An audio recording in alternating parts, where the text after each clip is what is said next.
There are three types of parenting. Number one, soft parenting. Number two, rough parenting. Number three, gentle parenting. ಇವುಗಳನ್ನು ನಾನೊಂದು example ಇಟ್ಕೊಂಡು explain ಮಾಡ್ತೇನೆ.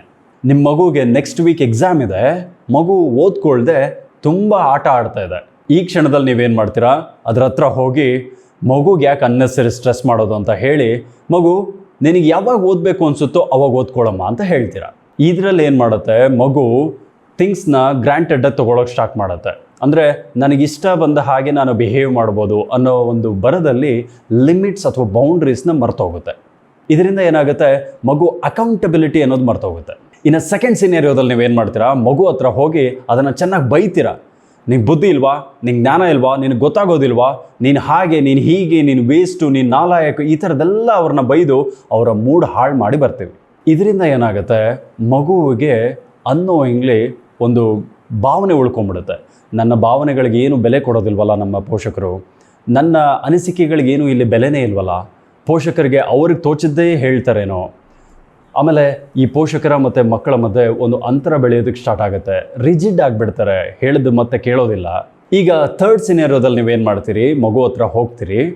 ಮಗು, ನನಗೆ ಗೊತ್ತು ನಿನಗೆ ಆಟ ಆಡಲಿಕ್ಕೆ ತುಂಬ ಇಷ್ಟ ಅಂತ, ಆದರೆ ಓದು ತುಂಬ ಇಂಪಾರ್ಟೆಂಟ್ ಅಲ್ವಾ, ಓದು ಮಿಸ್ ಮಾಡೋ ಹಾಗಿಲ್ವಲ್ಲ. ಈಗ ಏನು ಮಾಡ್ಬೋದು, ಒಂದು 40 ನಿಮಿಷ ನೀನು ಓದು, ಆಮೇಲೆ ಒಂದು 20 ನಿಮಿಷ 15 ನಿಮಿಷ ನೀನೇನು ಮಾಡ್ಬೋದು, ಆಟ ಆಡ್ಬೋದು. ಹೀಗೆ ನೀವು ಎಕ್ಸ್ಪ್ಲೇನ್ ಮಾಡಲಿಕ್ಕೆ ಟ್ರೈ ಮಾಡಿದಾಗ ಮಗು ಒಳಗಡೆ ಒಂದು ಮೆಸೇಜ್ ಬಂದು ಕೂರುತ್ತೆ. ಓ, ನನ್ನ ಭಾವನೆಗಳಿಗೆ ನಮ್ಮ ಪೇರೆಂಟ್ಸು ಸ್ಪಂದಿಸ್ತಾ ಇದ್ದಾರೆ, ಓಕೆ, ಅವ್ರಿಗೆ ಅರ್ಥ ಆಗ್ತಾ ಇದೆ, ನನಗೆ ಆಟ ಆಡಲಿಕ್ಕೆ ಇಷ್ಟ ಅನ್ನೋದು ಅವ್ರಿಗೆ ಅರ್ಥ ಆಗಿದೆ. ಬಟ್ ಅವ್ರಿಗೇನೋ ಬೇಕಾಗಿದೆಯಲ್ಲ, ಅವ್ರಿಗೆ ನಾನು ಚೆನ್ನಾಗಿ ಓದಲಿಕ್ಕೆ ಅವರು ಬಯಸ್ತಾ ಇದ್ದಾರಲ್ಲ, ಸೊ ನಾನು ಇದನ್ನು ಮಾಡಬಹುದಲ್ಲ ಅಂತ ಹೇಳಿ ಮಗು ಓದಲಿಕ್ಕೆ ಪ್ರಾರಂಭ ಮಾಡುತ್ತೆ. ಅಂದರೆ ನಿಮ್ಮ ಭಾವನೆಗಳಿಗೆ, ನಿಮ್ಮ ಮಾತಿಗೆ ಬೆಲೆ ಕೊಡೋದಕ್ಕೆ ಶುರು ಮಾಡುತ್ತೆ.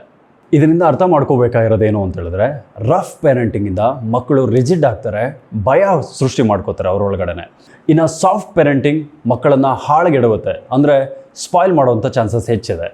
ಈಗ ಈ ಜೆಂಟಲ್ ಪೇರೆಂಟಿಂಗಿಂದ ಏನಾಗುತ್ತೆ, ಮಕ್ಕಳಲ್ಲಿ ಒಂದು ಭಾವನೆ ಮೂಡುತ್ತೆ, ಅಂದರೆ ಪೇರೆಂಟ್ಸ್ ಬಗ್ಗೆ ಒಂದು ಒಳ್ಳೆಯ ಭಾವನೆ ಮೂಡುತ್ತೆ, ನನ್ನ ಎಮೋಷನ್ಸ್ನ ರೆಸ್ಪೆಕ್ಟ್ ಮಾಡ್ತಾರೆ ಅಂತ. ಸೊ ಹಾಗಾಗಿ ಅವ್ರೇನು ಮಾಡ್ತಾರೆ, ನಿಮ್ಮ ಭಾವನೆಗಳಿಗೂ ಬೆಲೆ ಕೊಡ್ತಾರೆ, ಅತ್ಯದ್ಭುತವಾಗಿ ನಿಮ್ಮ ಮಾತುಗಳನ್ನು ಕೇಳ್ತಾರೆ. ನೀವು ಏನು ಓದಲಿಕ್ಕೆ ಬಯಸ್ತಾ ಇದ್ದೀರೋ, ಅವರಿಂದ ನಿರೀಕ್ಷೆಗಳಿದೆಯೋ, ಇದೆಲ್ಲದಕ್ಕೂ ಸ್ಪಂದಿಸ್ತಾರೆ. ಈ 3 ಪೇರೆಂಟಿಂಗ್ ಸ್ಟೈಲಲ್ಲಿ ಮಕ್ಕಳಿಗೆ ಯಾವುದು ಅತ್ಯದ್ಭುತವಾಗಿ ಅವರ ಭವಿಷ್ಯಕ್ಕೆ ಹೆಲ್ಪ್ ಆಗುವಂಥ ಪೇರೆಂಟಿಂಗ್ ಸ್ಟೈಲ್ ಅಂತ ನೀವು ಭಾವಿಸ್ತೀರಾ? Let me know in the comment.